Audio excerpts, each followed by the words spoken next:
अब सौंप दिया इस जीवन का सब भार तुम्हारे हाथों में। अब सौंप दिया इस जीवन का सब भार तुम्हारे हाथों में। है जीत तुम्हारे हाथों में, है हार तुम्हारे हाथों में। है जीत तुम्हारे हाथों में, है हार तुम्हारे हाथों में।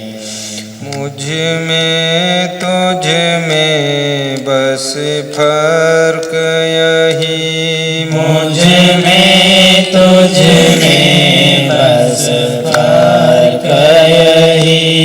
मैं नर हूँ आप नारायण हैं। मैं नर हूँ आप नारायण हो। मैं हूँ संसार के बंधन में, संसार तुम्हारे चरणों में। मैं हूँ संसार के बंधन में, संसार तुम्हारे चरणों में। अब सौंप दिया इस जीवन का सब भार तुम्हारे चरणों में। सौंप दिया इस जीवन का सब भार तुम्हारे हाथों में। बोलिए सद्गुरु भगवान की जय।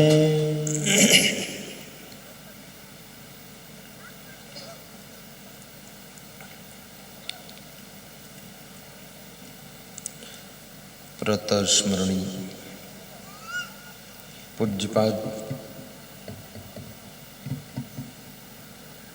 सद्गुरु श्री क्षमादेव जी के पावन चरणों का आशीष लेकर उत्तर प्रदेश डिस्ट्रिक्ट सीतापुर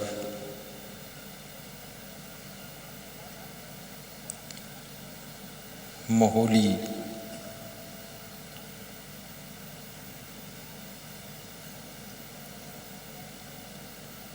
कस्बे में बाईपास के पास भक्त श्री धर्मेंद्र वर्मा जी, उनके भाई सुरेंद्र वर्मा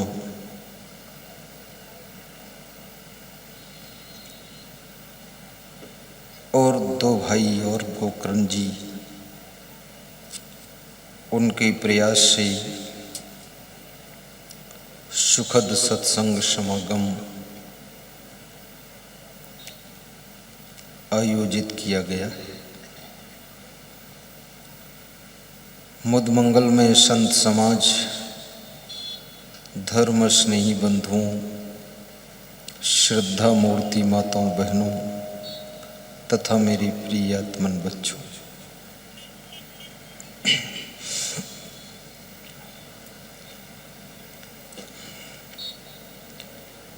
आज बड़ी प्रसन्नता की बात है,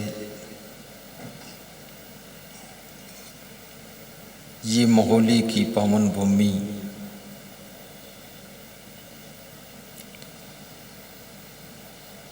जहाँ पर एक बार प्रेम शंकर वर्मा के माध्यम से सत्संग हुआ था अढ़ौरा वाले। ये श्री धर्मेंद्र वर्मा जी ये भी अढ़ौरा के ही निवासी हैं।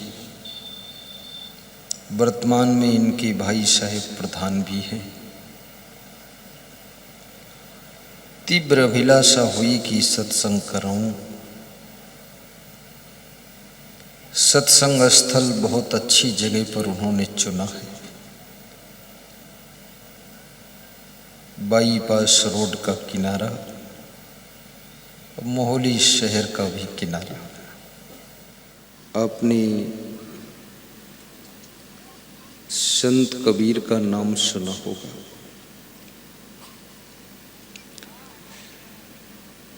संत कबीर से किसी भक्त ने प्रश्न पूछा है,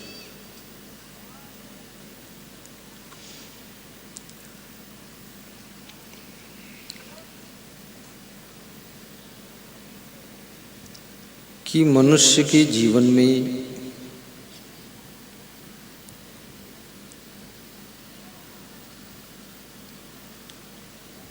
भक्ति और संपत्ति, ये दोनों चीजें उसके मन को आकर्षित करती है।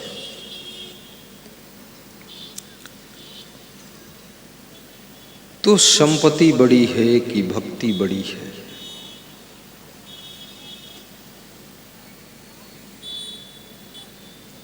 और भक्ति से क्या लाभ होता है? और संपत्ति का जीवन में क्या महत्व है?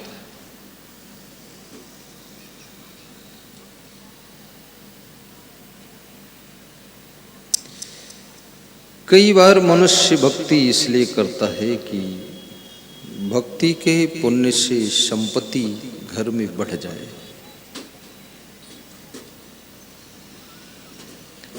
और कितने लोग संपत्ति इसलिए कमाते हैं कि संपत्ति से सुख और शांति मिल जाए।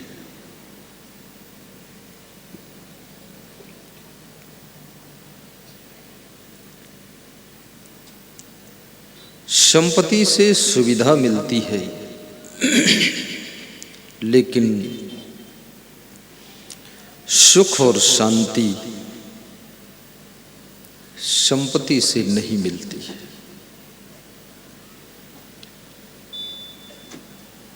संपत्ति आपको सामान दिला सकती है,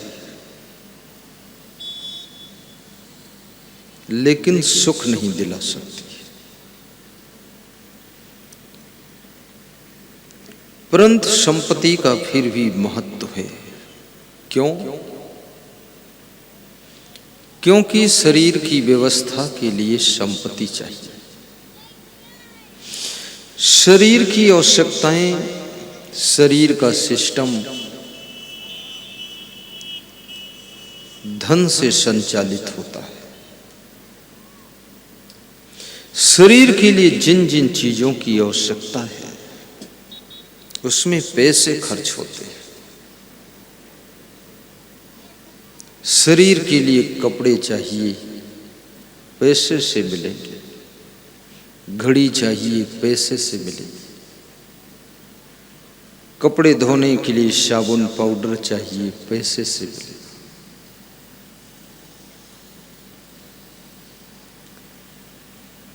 बिस्तर चाहिए, गद्दा, रजाई, मच्छरदानी, बेड, पैसे से मिलेगा। दूध, चाय, शक्कर, घी, मक्खन, मलाई, मीठा, फ्रूट, ड्राई फ्रूट, भोजन चाहिए, पैसे से मिले।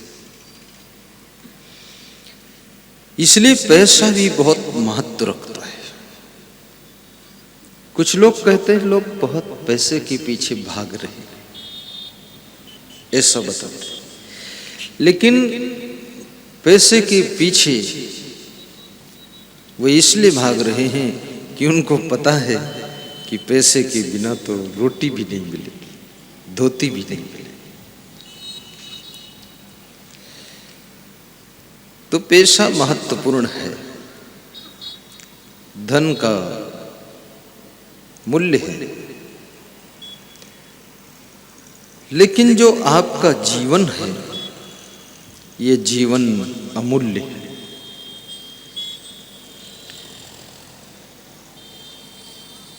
और अमूल्य जीवन को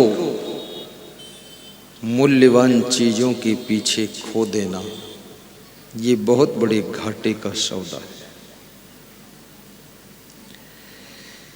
जिस जीवन की कोई कीमत आंक नहीं सकता है,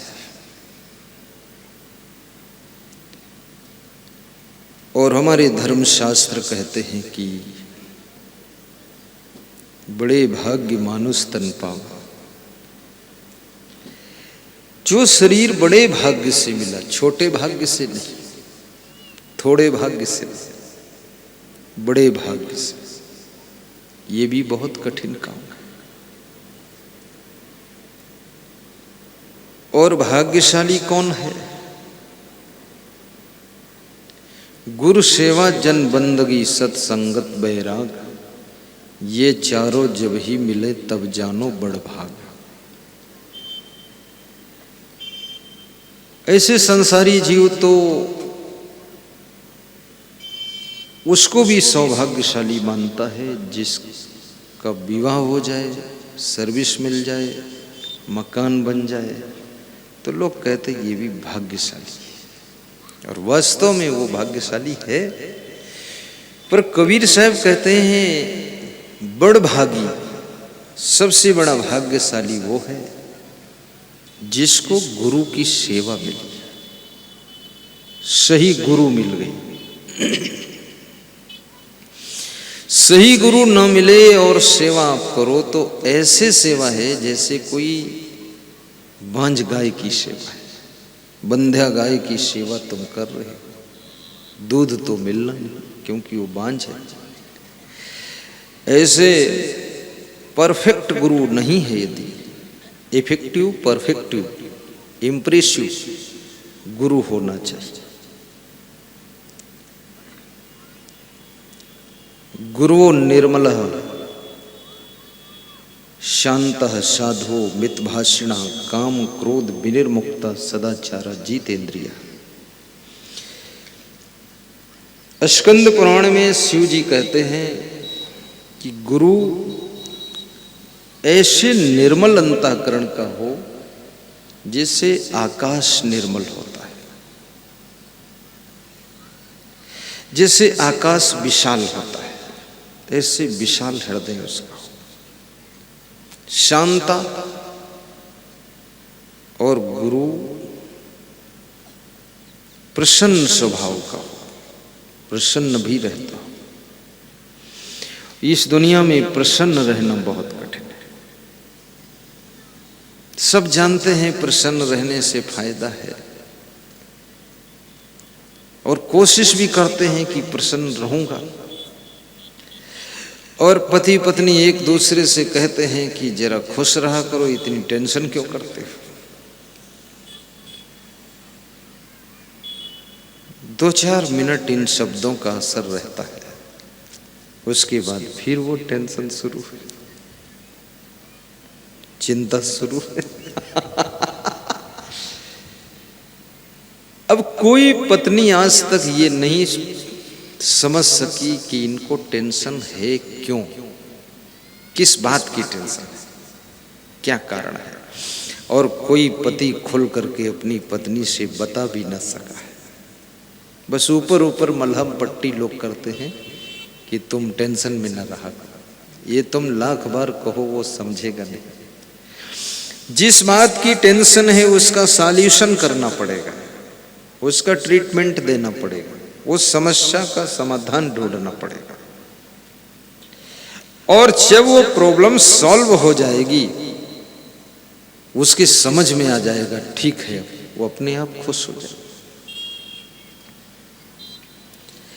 इसलिए ज्यों ज्यों उम्र बढ़ती है त्यों त्यों खुशी लोगों की घटती है।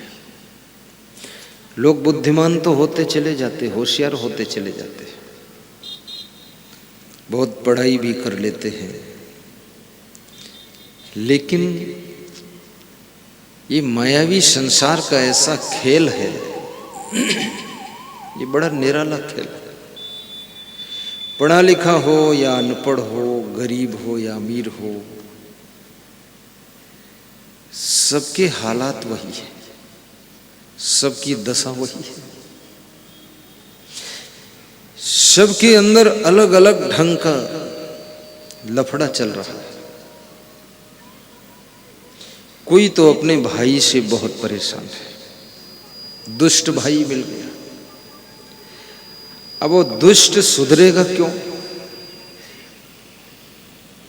और हर व्यक्ति के घर में एक न एक मूर्ख भी होता है और दुष्ट भी होता है। आप एक मिनट अपने घर में पीछे मुड़कर सोचकर देख लें, दुष्ट होगा कोई? और वो तुमको सताएगा, और एक ही काफी है इंजेक्शन लगाने के लिए, वो दर्द पैदा करता है। या तो आपको भाई मूर्ख मिल जाएगा, या तो बाप ही नालायक टाइप का मिलेगा, बुढ़ापे में विवाह करेगा। तुम बाप को समझाओगे, उल्टी गंगा बहेगी। और या तो आपकी पत्नी मूर्ख होगी, कोई काम करने का शहूर नहीं उसको। तुम बताओगे चाय वाय बना लो तो शरबत बना दो। पूछोगे चाय बताया था, बोले वाय कहा था, चाय वाय, वाय में शरबत। कोई बुद्धि विवेक नहीं। और मूर्ख के साथ में हमेशा असमंजस और टेंशन रहती। तुम सब्जी लेने भेजो तो भी तुम टेंशन में रहो कि ठगा के आएगा, कि सड़ी गली लेकर आएगा कि वहीं कहीं चोट चपेट खा के पड़ा मिलेगा, ठिकाना नहीं। और यदि आपके घर में कोई मूर्ख नहीं है, दुष्ट नहीं है, तो आपके ससुराल में कोई दुष्ट मिलेगा। तुम्हारा साला होगा धूर्त टाइप का। अब तुम उस साले से मन हटाते भी हो तो तुम्हारी पत्नी तुम्हें कोंचती है, तुम कुछ कहो समझाओ, तुम्हारा साला है तो तुम साला के पीछे घूमो। अब साला पूरा गंदा नाला है। इसको कहां तक समझाओगे? कितने लोग साला के चक्कर में बहुत परेशान हो। और अगर साला भी ठीक है तो तुम्हारे निकट के रिलेशन में तुम्हारे जीजा जी, जिसको बहनोई कहते हो, पूरा पागल मिलेगा। ऐसे खड़ा होगा लार टपकाता हुआ कि तुम्हारी इज्जत भी चली जाए। तुम कहो जीजा जी थोड़ा ढंग के कपड़े पहनो, ढंग के पहना दोगे तो गोबर लथार के आएगा। कोई शहूर नहीं, अब बन गया जीजा। और एक बार जो जीजा बन जाए, एक बार साला बन जाए, एक बार पत्नी बन जाए, एक बार पति बन जाए, तो उससे पिंड छोड़ाना मुश्किल। पिंड नहीं छोड़ा सकते। तुम सोचो हम छुट्टी पा जाए, कोर्ट तक जाना पड़ेगा, बहुत बड़ा झंझट खड़ा हो जाएगा। और आपके घर में अगर सभी व्यक्ति अच्छे हैं, रिश्तेदारों में भी खास रिश्तेदार, बस खास मतलब ससुराल वाले और बहन जी के घर वाले, ये दो ही खास होते हैं। बाकी तो ऊपर की घास होते हैं। ये मामा नाना ये तो फालतू लटके रहते हैं। नानी नाक में बोलती रही मैं नानी हूँ, अरे बात खत्म हो गई, लंबी दूरी पर निकल गई अपन। लेकिन नानी का अभिमान फिर भी नहीं जाता, न मोह जाता है। जितनी नानी है सब बहुत हैरानी में है। मैं नानियों की दशा खूब देखता हूं। पूरा आपा धापा और सब रिश्ते कहां कहां का सब लाद के बैठी है नानी। न भगवान का नाम लेगी, न गुरु का नाम लेगी, बस उन्हीं की एक एक की कहानी सुनाती रहेगी, बताती रहेगी। नाती नतकुर पतकुर झतकुर सब बताती रहेगी। मैं तो ये प्रपंच जब सुनता हूँ तो मेरा मन तो बहुत ऊब जाता है। ये सब क्या बवाल बना रखा था। और जिन नतकुर पतकुर की बात करते हैं उनकी गिनती में वो नानी बिल्कुल नहीं है। वो नानी के पास बैठते नहीं कोई। इसलिए नानियों को भी अपने मोह को खत्म करना चाहिए, अंदर से फ्री हो जाओ। क्योंकि तुम्हारी सुनने वाला कोई नहीं, तुम्हारी मानने वाला कोई नहीं, तुम्हारा डायरेक्शन समझने वाला कोई नहीं।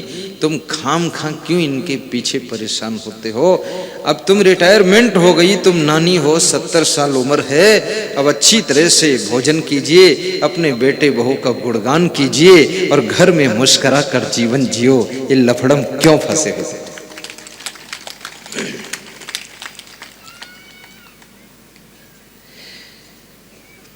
तो मैं आपको बता रहा था, गुरु निर्मला, शांता।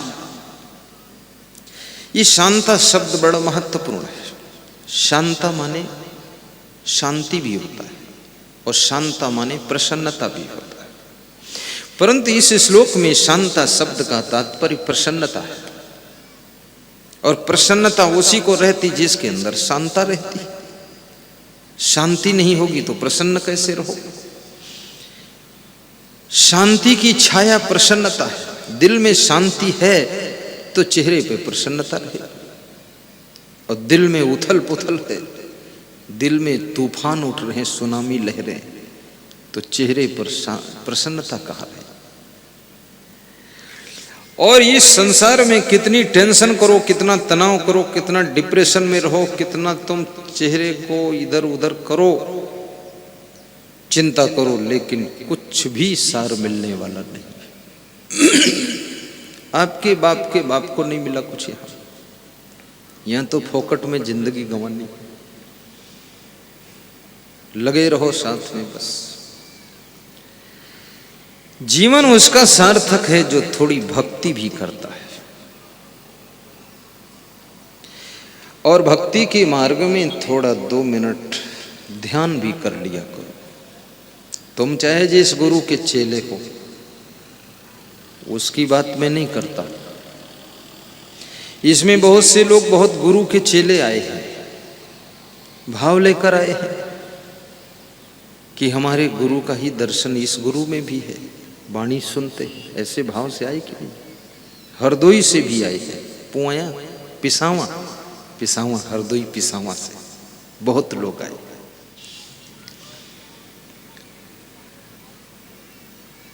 तो प्रसन्नता बाल अवस्था में, जब तुम बहुत छोटे थे, मां की गोद में खाट पर बिस्तर पर किलकारियां मारते रहते थे। 18 घंटे सोते थे, भूख लगती थी, रोते थे, दूध पीते थे, फिर सोते थे। और बाल अवस्था में कितना आनंद है, कोई चिंता भी नहीं। मच्छर काटे तो रोना है, कहना क्या है। बाथरूम जाने की भी टेंशन नहीं, मां की गोद में ही बाथरूम हो जाता है। और आदमी जब बड़ा हो जाता तो जहां जाता वहां सबसे पहले पूछता बाथरूम कहाँ है। बाथरूम ना मिले उसके मन में बड़ी उलझन होती है। मर्यादा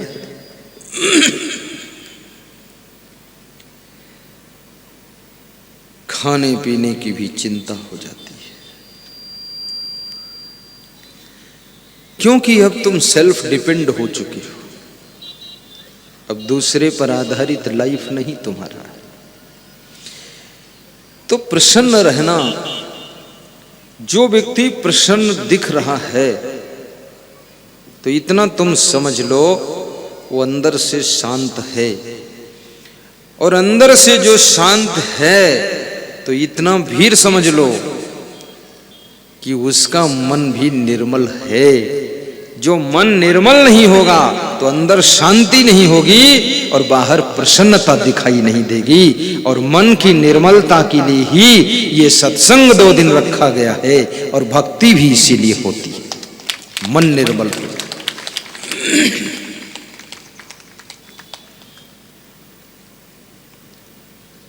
निर्मल मन जन सो मोहि पावा। मोही कपट छल छिद्र न भावा। लोगों का निर्मल मन तो क्या, निर्मल खान पान भी नहीं। ये बहुत बड़ी समस्या है। मनुष्य अपने खान पान को भी नहीं संभाल रहा है। मांस, मछली, अंडा, मुर्गा, बकरा, भैंसा, गाय, सुअर, चिड़िया, इन्हीं सुअर को भी खाता है। और सुअर विष्ठा को खाता है। मछली इतनी गंदी चीज को खाती, उसको आदमी खाता है। और आदमी स्वाद का बहुत गुलाम है कि स्वाद आना चाहिए, खाना चाहे लेटरिन भी पड़ जाए तो खा लेगा। बहुत गंदा आदमी। और लोगों को समझाता रहता है इसमें विटामिन प्रोटीन बहुत है। और मैं नहीं समझ पाता हूं इतनी विटामिन प्रोटीन ये करेंगे क्या? हाथी बनना है क्या कि भैंसा बनना, बैलगाड़ी खींचना है?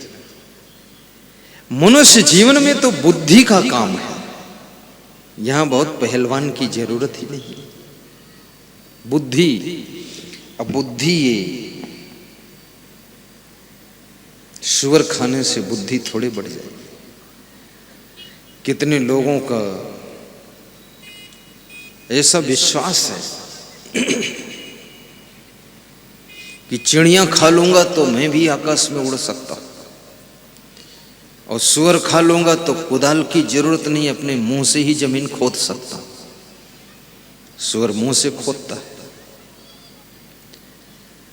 अब इतनी गंदी चीजें खा करके फिर मांस का समीकरण दारू के साथ बनता है।